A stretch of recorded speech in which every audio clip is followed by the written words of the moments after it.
Hello Oddies, Alexis here, and I am going to show you today a tutorial on how to use the Some Odd Girl cut files as masks for your inks. I am using today the Puppy Love May and her sentiment, and I'm using that stamp, and I'm going to be using the cut files for the die cut for Puppy Love May, as well as the star background cut file. I have a couple of inks, different types. I've got Tim Holtz Distress inks in Salty Ocean, Peacock Feathers, and Picked Raspberry. I also have a Heidi Swap Color Shine in Seafoam that I've actually sprayed into my little palette here, along with a little makeup sponge to be able to dab that on. And then I have a Ranger Distress pen in the worn lipstick that I'm going to be using to ink up the edges of the card. So I'm not even sure exactly which ones I'm going to use right now, because I think that's kind of the fun part about using inks, is getting into it, getting a little messy, and having fun with it. So to start off with, I'm actually going to be using the cut file, and I'm going to be laying this directly over top of May, which is already colored, so it's really great to just completely cover up everything that you've colored to protect it from the ink. That's how I actually use these more often than I use them to die cut from. I've also already stamped the sentiment along the bottom, and I've embossed it in clear ink, and since it's on the white paper, that is going to resist any of the ink that we do here today, so that it will still be bright poppy white once we're finished. So I'm going to start with this, and I'm going to get a little bit of the Distress ink in the Peacock Feathers, and pressing her down real tight, I'm just going to go along the edges, get a nice little border to start.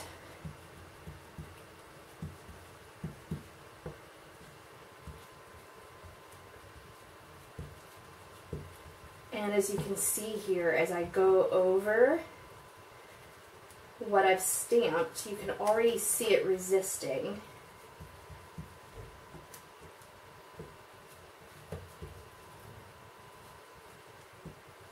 And just come around.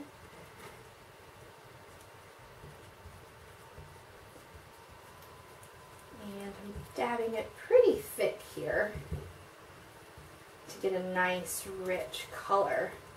And now to bring it into the edges, I use the tool a little bit more to blend it, to get it into these little finer areas, because I don't want them quite so dark.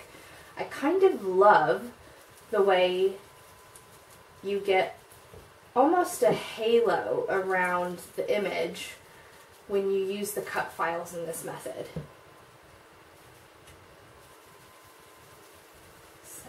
A little bit more ink, a couple more spots here, holding it carefully so that it doesn't shift and get over my Copic. That might make me cry. Alright, and so then when we pull this away, we have this really bright, vibrant background to use with her.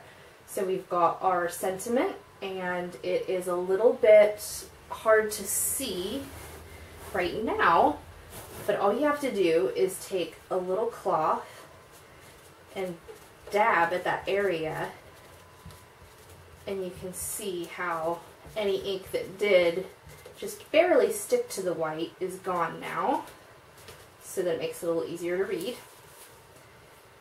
And now I am going to take the mask again for the cut file, lay it back over her, and I'm going to cover that with our star background.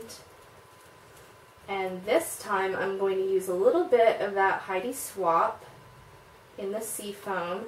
I've actually mixed it with a little bit of the Mr. Huey's Seafoam, because I noticed the Mr. Huey's is a little bit more blue, Heidi Swap's is a little bit more green, and I wanted a bit of combination on my card today. And I just use a little makeup sponge and I dab that on.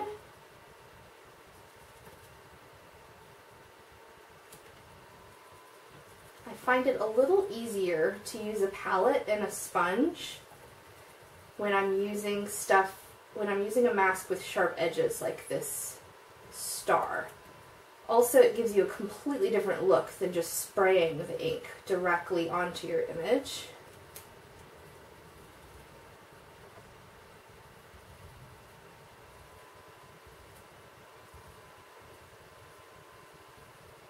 And open the cracks, and then lift.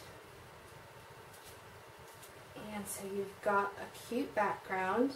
I don't know how much of that shine you can see, but it's really neat. It's got just kind of a shimmery effect where the stars went. And then I have my finished card base here. And we're just going to use a couple of pop dots and pop that in. And we're good to go.